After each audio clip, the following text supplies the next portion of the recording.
Mama akwaba wafreme ajwa searching mesrel na wa subscribe to my channel. Me a notification bell no so for more news. Ebusiafo ene NPP fo mpanifo ne bi no mo ekase omo ede footway eko ede ama His Excellency the Vice President Dr. Bawumia asese otu franka ede ama NPP ama yoko ni se omo strena emano nkofa concert fo Kumawood and I don't to be in the next ever sacra no way because election we know a critical a month when you bread a month be breaches on bottom in yet. It's all for your campaign. I consider in them to full almost much said be almost left from almost right. I know some more internet in this way campaign. NPP phone DHS Vice President Dr. Bawumia and yes sir. Nia wo ye na akoso aye e wo se edu baabi a wo befa ndwomtofo no mo atondwom but me ma na nye bebre nsesa omo careers e wu ni do achi na hu nkonko ye anasa omo careers ni wu kra na emfa musicians anasa celebrities bebre ndo achi na hu nkonko ye because abatu we de amanfo ani abrapapa na ode to abano tu ko yo hu celebrity sema asembeto yensi ensama mo de etudwa. Thank you. So what's my question? In politics, or more ADBF, you have two main types of campaign. We need retail. Once we on share crowd campaign, but or adopted retail. No retail no more.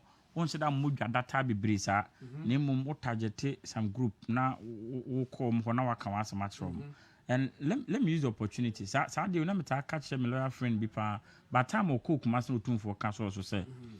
Unya position no asesa no because Ghana obi timi nya toilet yi crowd sebi obi o toilet na guy no what chen we bank a director no crowd so atmase but what my vice president for 7 to 8 years in but yente se bia na no akasa tie obi ana asese nti un say okọ ahemfo ne asofo ho crowd no ade o mi se welcome no very very nice me kware ba bia me hwe ya me hu ni say positive man no ye at times I am pesa to see bia organize one ubeka so makoba so money ade unim ade ana me so mehwe pa wo political aya eye okọ market ne sa ba bia omo ton ade ne sa baby omo mechanics for no from hon utimi wo hwe euphoria na you could see say he's the one organic utimi say he's the one because when you say down ko fa MPP ni so mra ho ana asese so atmas ntimi kwa de sa youth connect ne de obeka so okay MPP for ne aso maba but eba ahemfo we show money sa baby a me de mani wo cry public areas to say market ne say na make no ho no hwe ahonkeka mo de hia no obi e pen ni nsematia ene ade and sometimes obi win as na ma we nyina account utimi ko ba bi kwa na ye bo tutu obeka ya 20 mahama akoko mpio sen ho baby a mo ton spare parts otere ho no duru ho no mo bo ni tutu and unam kroma hwe look at the euphoria metafa bo tupa Ghana for pe Bawumia sempa but ni nyina strategy am so mbeko because breaking days and just sloganarian kekewu say uye ho adwuma na wetima wi ni power ntimi na meka no say wa the 16 regions ni nyina positive especially say the meka say na okodome okokuma ne ade even voter region kwa na misro kakrama no because what we can say nkrofo no area but okwa ohwe euphoria na obia pese ohunu this is the man ana okom omuna so he wonim se sebi yenua no ebi okra sebi o kwatane ade de we si grab no e ben embracing no kire se oyobi a he believes in inclusiveness inti mejiri se ne to no I very successful I'm hoping say main campaign no e be kama ba me the advice kakra me de man me say me ba say me political commentator me de I speak for myself yes. Because me say political science yesua kakra do me feel inti sometimes adibo ha yesu yi ni mo ayese ye ka hwe sisi Ghana for no krum nyina ye economy na na adom ne Bawumia mo ya ade kama problem ba na hu leadership because we are seeing na obi yesu ko mo Canada ne ade ya o cry but Ghana cry ye ya fam de but ade ba kwa say Ghana for ne ehie mo pa ye say more flamboyant style of campaign. Me them say free yempe biyo because we any akofa obi aba fine musicians in the whether we like it or not. On ba be entertaining because sometimes we okọ beba because obi a paluta abantini bia oba but ekodos be birisu ana akwete say ase oman no na ye di agro you see Baumia so Dr. Mam Yamona Bas won't say all cause why DBA modest or Tibasimo and no resonate with the ordinary. Actually say he understands politics.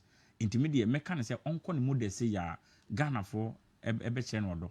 Man unko yes a flamboyant star 2008 near Kofa we aba near Kofa we aba. And I make a musicians they are good.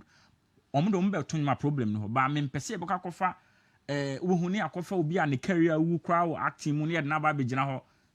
Amanfo believe say bia one man is kakese bi na we gina so endo so say Ghana for beto abama wa enyu bo an career no I end awie no aba be gina say DMB it possible enti say de ne turn no ko end make can say me say me teacher ni na me man marks I make can say 8/10 it was perfect especially ahemfo ne asofo ana okọ ho no so wan kọ keke o wode ne ni so ade hu to sa nkrofo we ya say be o me very very influential personality because asofo no omo so asorema nti sɛ de catcher no so ɔmo so kɔ am be catcher ma sorry ma ahemfo so de da edoma no nti sɛ de ɔkɔ ya ɔ kyerɛ mu sɛ ahemfo kra no ebia samalawan bi edema ɔmo ye be pagya mu ni ade and you see along the line na ndi for so person me propaganda bi wa ha ɔmo so ɔkɔka so betwa ahemfo fo ka no at times ɔkɔ a de ɔmo de to ne nim no ɛno ho no ɔhwɛ na ɔno so de ayɛ den ɔno so respond nti nyɛ so ɔkɔ no ɔdana no no ɔsɛ me de me ba ma esi eye ne omo de to nanim no no so de ehwe no aka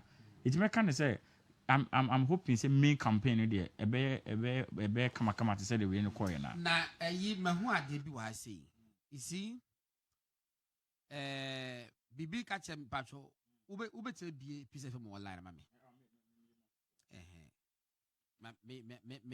could be a yesu so ahwe me bibie city newsroom eso ahwe ade mabie weye my job online and mabie aha wo piece from online me ba cho stories be na wo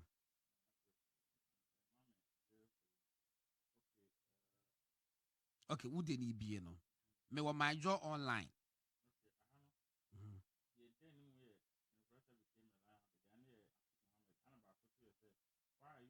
oh sorry me ba cho start bie okay the other da ha no the di kan majority leader or cast minority why are they opposing free SHL bill and obviously there is nothing smart about borrowing and I take in a can say and I don't care if my criticism of government benefit the NDC or any other politics any Franklin could do and also my government will establish a second chamber Alan declares yeah so first one chamber and obviously delay in announcing the running mate of Baumia paint him as indecisive. Any analysis been a mechanism. What can bear 5 stories, right? My men call my job online. My job online. Minority demand full account of expenditure at Africa Games. Why is it taking for the blame so long to sue me, Ablakwa? Katie Hammond demands a large title after completing Hajj pilgrimage. Ablakwa versus Reverend Kusibuatin. MP's lawyers object to cancer patients stranded at Cath.